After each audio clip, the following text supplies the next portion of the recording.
Hello friends, स्वागत है आप सभी का आपके अपने YouTube channel NS study point पर। फ्रेंड्स, आज के हम इस वीडियो में हिंदी साहित्य के बहुत ही इंपॉर्टेंट क्वेश्चंस को कवर करेंगे जो आने वाली सभी एग्जाम्स के लिए बहुत ज़्यादा इंपॉर्टेंट हैं। तो आपसे एक रिक्वेस्ट है कि वीडियो को पूरा देखें। यदि आपको वीडियो पसंद आए तो प्लीज़ वीडियो को लाइक करें, दोस्तों के साथ शेयर करें। यदि आप मेरे चैनल पर नए हैं तो प्लीज़ चैनल को सब्सक्राइब कर लेना। तो चलिए शुरू करते हैं आज की वीडियो। पहला प्रश्न है, भारतीय आर्य भाषाओं के विकास के कितने चरण हैं? बहुत ही इंपॉर्टेंट क्वेश्चन है। भारतीय आर्य भाषाओं के 3 चरण हैं। अगर मैं बात करूं वो चरण कौन कौन से हैं, क्वेश्चन नंबर 2 में पूछा गया है कि भारतीय आर्य भाषाओं के विकास के कौन कौन से चरण हैं। तो फ्रेंड्स, पहला पाली, प्राकृत और अपभ्रंश। कितने चरण हैं यदि ये पूछा जाए आपसे एग्जाम में तो 3 चरण हैं। कौन कौन से हैं? पाली है, प्राकृत है और अपभ्रंश है। चलिए नेक्स्ट क्वेश्चन देखते हैं। किसने संस्कृत को कठोर तथा प्राकृत को मीठी कहा है? बहुत ही इंपॉर्टेंट क्वेश्चन है, नोट करके चलिएगा। अपने अपने नोट्स बनाते ही चलना है सबको। तो देखिए, क्वेश्चन नंबर 3 का राइट आंसर है राजशेखर। राजशेखर ने संस्कृत को कठोर तथा प्राकृत को मीठी कहा है। अगला क्वेश्चन है क्वेश्चन नंबर 4। हिंदी में हिंदी भाषा का इतिहास, यानी कि हिंदी भाषा का इतिहास हिंदी में किसने लिखा है? तो फ्रेंड्स, हिंदी में लिखा है शिव सिंह सेंगर ने। बहुत ही इंपॉर्टेंट क्वेश्चन है, सारे के सारे क्वेश्चन सेलेक्टेड हैं। जब आप क्वेश्चन करेंगे, पूरी वीडियो आप देखेंगे तो आपको पता चल जाएगा कि कितने इंपॉर्टेंट क्वेश्चंस मैंने इंक्लूड किए हैं। तो फ्रेंड, हिंदी में हिंदी भाषा का इतिहास लिखा है शिव सिंह सेंगर ने। आगे चलते हैं। अपभ्रंश में राम काव्य के प्रथम कवि कौन है? तो कौन है? स्वयंभू। स्वयंभू राम काव्य के प्रथम कवि हैं। अगला क्वेश्चन, फ्रेंच भाषा में हिंदी भाषा का इतिहास किसने लिखा? देखिए, अभी मैंने पिछला क्वेश्चन लिया था कि हिंदी में हिंदी भाषा का इतिहास किसने लिखा? शिव सिंह सेंगर। और फ्रेंच भाषा में हिंदी भाषा का इतिहास किसने लिखा है? तो गार्सा द तासी। किसने लिखा है? गार्सा द तासी ने लिखा है फ्रेंच भाषा में हिंदी भाषा का इतिहास।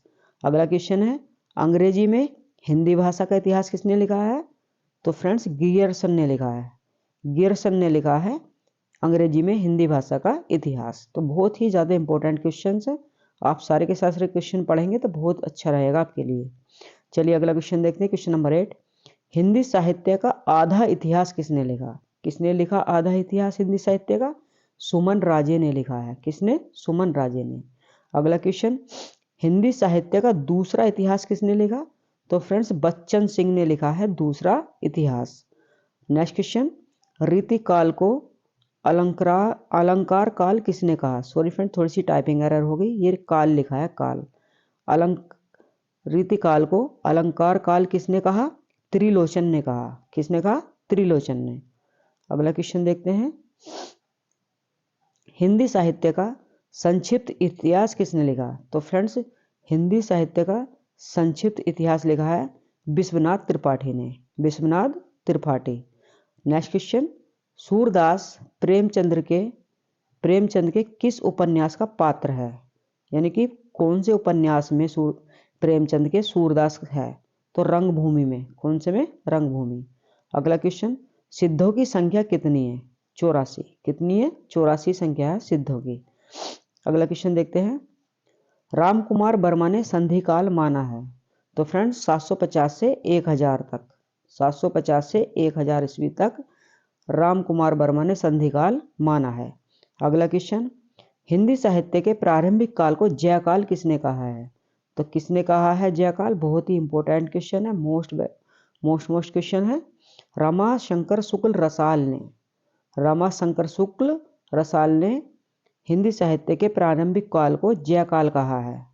नेक्स्ट क्वेश्चन देखते हैं, हिंदी साहित्य के प्रारंभिक काल को आधार काल किसने कहा? तो फ्रेंड्स, किसने कहा है? मोहन अवस्थी ने। मोहन अवस्थी ने हिंदी साहित्य के प्रारंभिक काल को आधार काल कहा है। अगला क्वेश्चन, गर्दिश के दिन आत्मकथा किसने लिखी? तो कमलेश्वर ने लिखी है गर्दिश के दिन आत्मकथा। अगला क्वेश्चन है, पुष्टि मार्ग के प्रवर्तक कौन है? तो पुष्टि मार्ग के प्रवर्तक हैं वल्लभाचार्य। अगला क्वेश्चन देखते हैं, क्वेश्चन नंबर 19। अष्टछाप की स्थापना किसने की थी? तो विट्ठल नाथ ने की थी अष्टछाप की स्थापना। क्वेश्चन नंबर 20 बहुत इंपॉर्टेंट क्वेश्चन है। कलम का जादूगर, फ्रेंड कलाम लिखा गया है। कलम का जादूगर, कलम का जादूगर किसे कहा जाता है? राम वृक्ष बेनीपुरी को कहा जाता है कलम का जादूगर। यदि बात करूं मैं कलम का सिपाही की कि कलम का सिपाही किसे कहा जाता है, तो मुंशी प्रेमचंद को कहा जाता है कलम का सिपाही। और कलम का जादूगर, ध्यान रखना इसमें कंफ्यूज मत होना, ये जादूगर है, ये सिपाही है। कलम का जादूगर राम वृक्ष बेनीपुरी और कलम का सिपाही मुंशी प्रेमचंद। अगला क्वेश्चन, हिंदी का प्रथम व्याकरण किसने लिखा? तो जैसुआ कैटलर, जैसुआ कैटलर ने हिंदी का प्रथम व्याकरण लिखा था। नेक्स्ट क्वेश्चन, हिंदी किस भाषा की उत्तराधिकारिणी है? तो फ्रेंड संस्कृत, संस्कृत भाषा की उत्तराधिकारिणी है हिंदी, क्योंकि ज़्यादातर भाषाओं का हिंदी का भी जन्म संस्कृत से ही हुआ है। अगला क्वेश्चन, भामा ने कितने अलंकार माने हैं? तो 48 अलंकार माने हैं भामा ने। देखिए फ्रेंड्स एक बार और देखते हैं। क्वेश्चन नंबर 24, भामा ने कितने अलंकार माने? 48। भरत मुनि ने कितने अलंकार माने हैं? तो 4, केवल 4।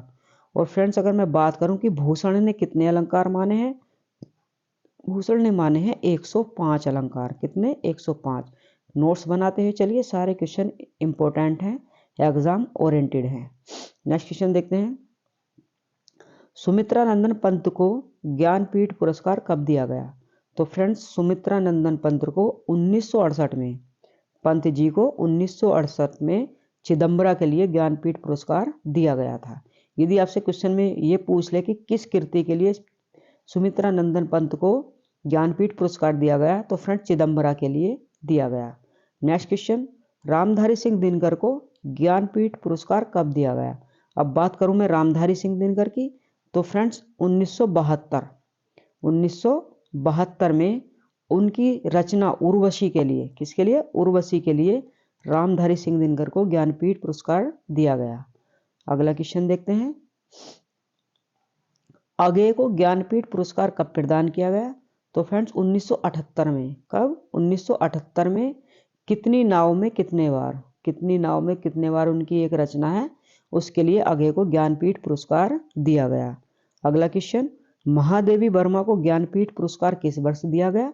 यदि बात करूं मैं महादेवी वर्मा की, तो 1982 में उनकी रचना यामा के लिए महादेवी वर्मा को ज्ञानपीठ पुरस्कार दिया गया। अगला क्वेश्चन, स्नेह लीला के रचनाकार कौन हैं? तो फ्रेंड्स विष्णुदास, विष्णुदास स्नेह लीला के रचनाकार हैं। नेक्स्ट क्वेश्चन देखते हैं, आदिकाल का प्रमुख रस कौन सा है? तो फ्रेंड्स आदिकाल का प्रमुख रस वीर रस है। नेक्स्ट क्वेश्चन, क्वेश्चन नंबर 33, तार सप्तक के कवि कौन कौन है? तो फ्रेंड्स नेमीचंद, मुक्तिबोध और अगेय, नेमीचंद, मुक्तिबोध और अगेय तार सप्तक के कवि हैं। अगला क्वेश्चन है, रामायण महानाटक 1610 ईस्वी में किसने लिखा? तो प्राणचंद चौहान ने, प्राणचंद चौहान ने लिखा था रामायण महानाटक। एक बार और देख लेते हैं, रामायण महानाटक प्रेमचंद चौहान कब लिखा? 1610 ईस्वी में। बहुत इंपॉर्टेंट क्वेश्चन है क्वेश्चन नंबर 35, कबीर की भाषा को साधुक्कड़ी किसने कहा? किसने कहा? आचार्य रामचंद्र शुक्ल ने कबीर की भाषा को साधुक्कड़ी कहा था। नेक्स्ट क्वेश्चन है, कबीर की भाषा को पंचमेल खिचड़ी किसने कहा? पंचमेल खिचड़ी कहा था कबीर की भाषा को बाबू श्याम सुंदर दास ने। देखिए साधुक्कड़ी कहा आचार्य रामचंद्र शुक्ल ने, पंचमेल खिचड़ी कहा बाबू श्याम सुंदर दास ने। अगला क्वेश्चन देखते हैं, आनंद अरुणोदय किसकी रचना है? तो फ्रेंड्स प्रेमघन, आनंद अरुणोदय प्रेमघन की रचना है। नेक्स्ट क्वेश्चन, स्वच्छंद छंद के प्रथम प्रयोक्ता कौन है? तो कौन है स्वच्छंद छंद के प्रथम प्रयोक्ता? सूर्यकांत त्रिपाठी निराला। नेक्स्ट क्वेश्चन है, लोकायतन किसकी रचना है? तो सुमित्रा नंदन पंत की रचना है लोकायतन। यदि आपसे ये पूछ ले कि लोकायतन क्या है, तो ये प्रबंध काव्य है। क्या है? प्रबंध काव्य है। अगला क्वेश्चन देखते हैं, क्वेश्चन नंबर 40, छायावाद को चित्रभाषा शैली किसने कहा? आचार्य रामचंद्र शुक्ल ने छायावाद को चित्रभाषा शैली कहा था। नेक्स्ट क्वेश्चन, हिंदी का प्रथम सूफी कवि कौन था? तो फ्रेंड्स हिंदी का प्रथम सूफी कवि था मुल्ला दाऊद। कौन? Mulla Daud. Next question, question number 42, प्रगतिशील लेखक संघ की स्थापना कब हुई? तो 1936 ईस्वी में प्रगतिशील लेखक संघ की स्थापना हुई थी। देखिए फ्रेंड्स, आपको बहुत आनंद आ रहा होगा, सारे के सारे क्वेश्चन एग्जाम ओरिएंटेड हैं। आपसे एक रिक्वेस्ट है कि नोट्स बनाते हुए चलिए, जिससे कि आप रिवीजन तेजी से कर पाएँ। अगला क्वेश्चन, क्वेश्चन नंबर 43, प्रगतिशील लेखक संघ के प्रथम अधिवेशन की अध्यक्षता किसने की थी? तो फ्रेंड्स, मुंशी प्रेमचंद्र ने की थी प्रथम अधिवेशन की अध्यक्षता। अगला क्वेश्चन बहुत ही इंपॉर्टेंट है, खरोष्टी लिपि की उत्पत्ति किससे हुई है? तो फ्रेंड्स, खरोष्टी लिपि की उत्पत्ति अमरैक लिपि से हुई है। अमरैक लिपि से हुई है खरोष्टी लिपि की उत्पत्ति। अगला क्वेश्चन, क्वेश्चन नंबर 45, अपभ्रंश को पुरानी हिंदी किसने कहा है? तो फ्रेंड्स, अपभ्रंश को चंद्रधर शर्मा गुलेरी ने पुरानी हिंदी कहा है। नेक्स्ट क्वेश्चन, प्रेमचंद घर में किसने लिखा? तो फ्रेंड्स, प्रेमचंद घर में शिवरानी देवी ने लिखा है और ये एक जीवनी है। पूछा ये किस विधा की रचना है? तो फ्रेंड्स, ये एक जीवनी है। क्या है? जीवनी है प्रेमचंद घर में। ये क्वेश्चन बहुत इंपॉर्टेंट है फ्रेंड्स। अपभ्रंश को पुरानी हिंदी किसने कहा है? चंद्रधर शर्मा गुलेरी ने कहा है। नेक्स्ट क्वेश्चन देखते हैं, बट वृक्ष की छाया में जीवनी किसके जीवन पर आधारित है? तो देखिए, इस क्वेश्चन से आपके 2-3 क्वेश्चन तैयार हो जाते हैं। और यदि आपसे एग्जाम में ये पूछ ले कि बट वृक्ष की छाया में क्या है, तो एक जीवनी है। किस विधा की रचना है? जीवनी विधा की रचना है। किसके जीवन पर आधारित है? फ्रेंड्स, अमृतलाल नागर के जीवन पर आधारित है बट वृक्ष की छाया में जीवनी। तो किसने लिखी है? फ्रेंड्स, कुमुद नागर ने। किसने लिखी? लेखक कौन है? कुमुद नागर। बहुत ही इंपॉर्टेंट क्वेश्चन है और 4 क्वेश्चन आपके कंप्लीट हो रहे हैं इससे। अगला क्वेश्चन देखते हैं, अकाल पुरुष गांधी जी की क्या है? ये जीवनी। अकाल पुरुष क्या है? जीवनी है। किसकी जीवनी है? गांधी जी की जीवनी है। और किसने लिखी? जैनेन्द्र कुमार ने लिखी है। यदि क्वेश्चन में ये पूछ लिया जाए कि अकाल पुरुष किस विधा की रचना है, तो जीवनी विधा की रचना है। किसने लिखी है? गांधी जी ने, जैनेन्द्र कुमार ने लिखी है। यदि आपसे क्वेश्चन में पूछ ले कि किसकी जीवनी है, तो गांधी जी की जीवनी है। अगला क्वेश्चन देखते हैं, क्वेश्चन नंबर 49, तरुण के स्वप्न आत्मकथा किसने लिखी? तो सुभाष चंद्र बोस ने लिखी थी तरुण के स्वप्न आत्मकथा। नेक्स्ट क्वेश्चन देखते हैं, शब्दार्थो काव्यम किसने लिखा? तो फ्रेंड्स, रुद्रट ने लिखा था शब्दार्थो काव्यम। नेक्स्ट क्वेश्चन देखते हैं, काव्य को 15वीं विधा किसने माना? तो राजशेखर ने काव्य को 15वीं विधा माना है। अगला क्वेश्चन देखते हैं, ध्वन्यालोक के टीकाकार कौन है? तो फ्रेंड्स, ध्वन्यालोक के टीकाकार अभिनव गुप्त हैं। अभिनव गुप्त। नेक्स्ट क्वेश्चन देखते हैं, पार्वती मंगल तथा जानकी मंगल खंड काव्य किसने लिखे हैं? तो फ्रेंड्स, तुलसीदास ने लिखे हैं पार्वती मंगल और जानकी मंगल खंड काव्य।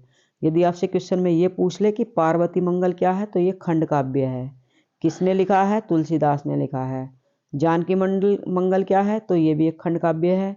किसने लिखा? तुलसीदास ने लिखा है। और यदि पूछ ले किस भाषा में लिखे गए हैं, तो फ्रेंड्स, अवधी भाषा में लिखे गए हैं पार्वती मंगल तथा जानकी मंगल। चलिए नेक्स्ट क्वेश्चन देखते हैं, तुम चंदन हम पानी निबंध किसने लिखा?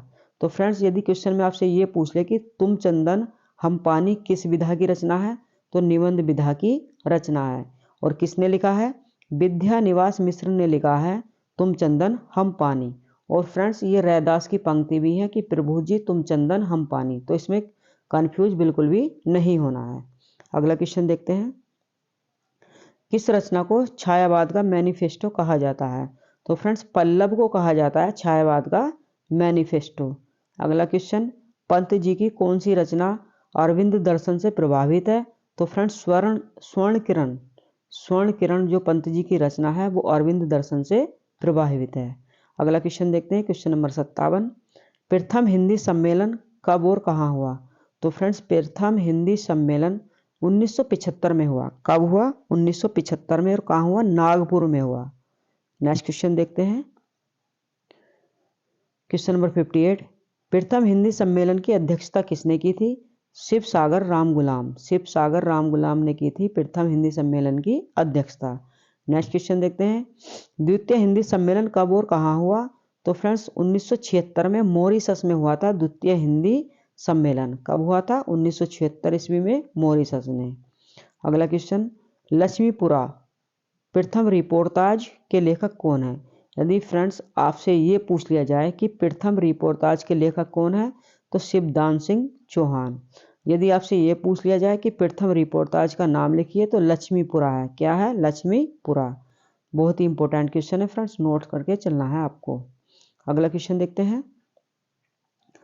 अवध विलास के लेखक कौन है, तो लाल दास। अवध विलास, लाल दास। लास दास, लास दास, इस तरीके से वर्ड को रिलेट करके आप याद रख सकते हैं लंबे समय तक। नेक्स्ट क्वेश्चन है, डॉक्टर राजेंद्र प्रसाद की आत्मकथा का नाम लिखिए, तो सत्य की खोज। सत्य की खोज डॉक्टर राजेंद्र प्रसाद की आत्मकथा है। नेक्स्ट क्वेश्चन देखते हैं।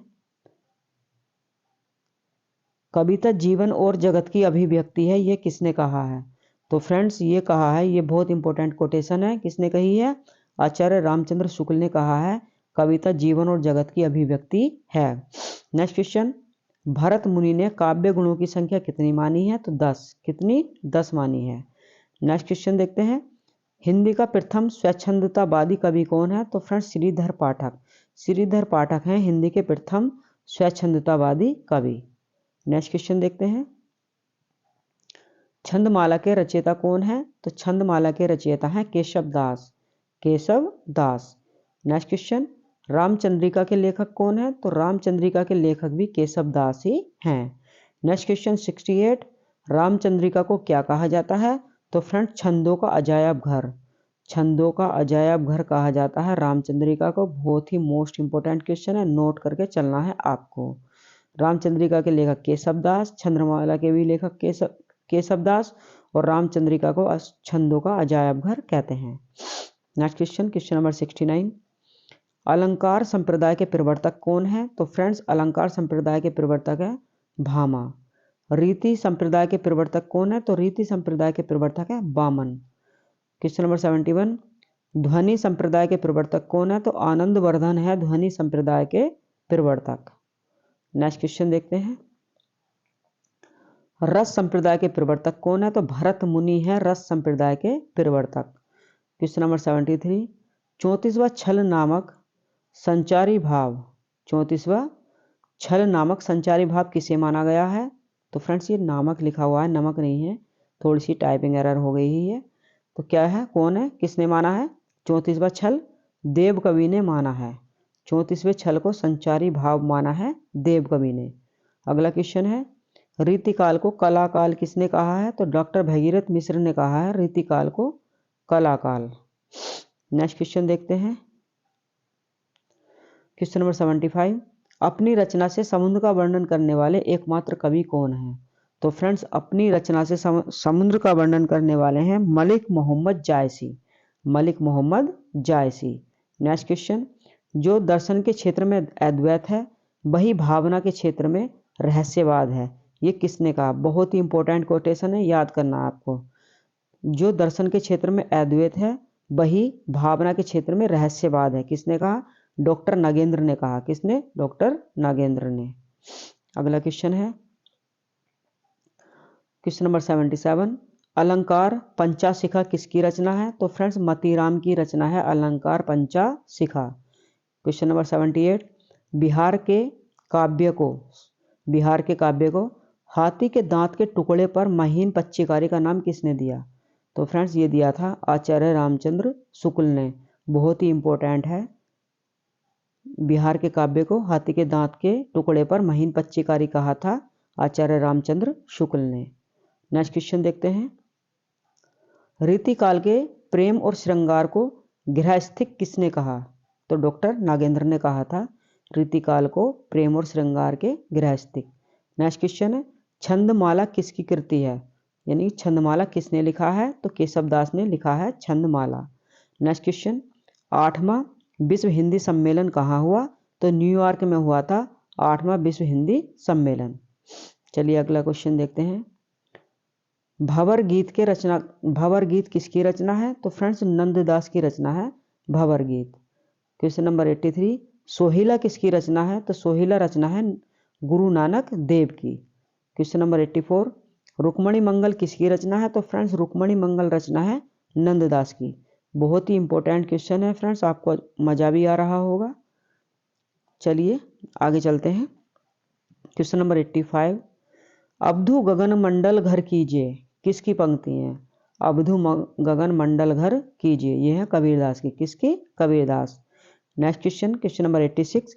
हृदय की मुक्त अवस्था को रस दशा, हृदय की मुक्त अवस्था को रस दशा किसने माना है? आचार्य रामचंद्र शुक्ल ने माना है। नेक्स्ट क्वेश्चन देखते हैं। बंगाल का अकाल, बंगाल का अकाल किसकी रचना है? केदारनाथ अग्रवाल की रचना है बंगाल का अकाल। Question number 88। ज्ञान राशि के संचित कोश का नाम साहित्य है, ये किसने कहा? तो एक बहुत ही इंपॉर्टेंट क्वेश्चन है ये भी। ज्ञान राशि के संचित कोश का नाम साहित्य है, ये कहा था महावीर प्रसाद द्विवेदी जी ने। चलिए आगे देखते हैं अगला क्वेश्चन। झरना को छायावाद की प्रयोगशाला किसने माना? नंद दुलारे वाजपेयी ने माना है झरना कथा कृति को छायावाद की प्रयोगशाला। Question number 90। कामायनी में कितने सर्ग हैं? तो कामायनी में 15 सर्ग हैं। कितने? 15 सर्ग हैं कामायनी में। अगला क्वेश्चन देखते हैं, क्वेश्चन नंबर 91। इतिहास की दृष्टि से महाकाव्यों का सही क्रम है, तो क्या है सही क्रम? प्रियप्रवास है पहले, फिर साकेत, फिर कामनी और फिर लोकायतन। यानी सबसे पहले प्रियप्रवास, फिर कामायनी, सॉरी फ्रेंड्स, साकेत, फिर कामायनी, फिर प्रिय और लोकायतन। Next question. हरिगीति का प्रिय छंद है, यानी कि किसका छंद है हरिगीति का प्रिय? तो है मैथिली शरण गुप्त का, मैथिली शरण गुप्त का। अगला क्वेश्चन। राहुल सांकृत्यायन की आत्मकथा कितने भागों में प्रकाशित है? तो 5। कितने में? 5 में। Question number 94। नंद दुलारे वाजपेयी ने छायावाद का जनक किसको माना है? तो सुमित्रा नंदन पंत को माना है छायावाद का जनक। Question number 95। आचार्य रामचंद्र शुक्ल ने छायावाद का जनक किसको माना है? मुकुटधर पांडे को। रामचंद्र शुक्ल ने छायावाद का जनक माना है मुकुटधर पांडे को। और नंद दुलारे वाजपेयी ने किसको माना है? सुमित्रा नंदन पंत को। अगला क्वेश्चन देखते हैं। कैलाश चंद्र जोशी ने छायावाद का जनक किसको माना है? तो जयशंकर प्रसाद को माना है छायावाद का जनक। किसने? कैलाश चंद्र जोशी ने। अगला क्वेश्चन। हिंदी भाषा विकास का सही क्रम क्या है? तो फ्रेंड्स पाली, फिर प्राकृत, फिर अपभ्रंश और फिर अपभ्रंश से आई हिंदी। पाली, प्राकृत, अपभ्रंश, हिंदी। तो फ्रेंड्स इसको PPAH इस तरीके से भी याद कर सकते हैं।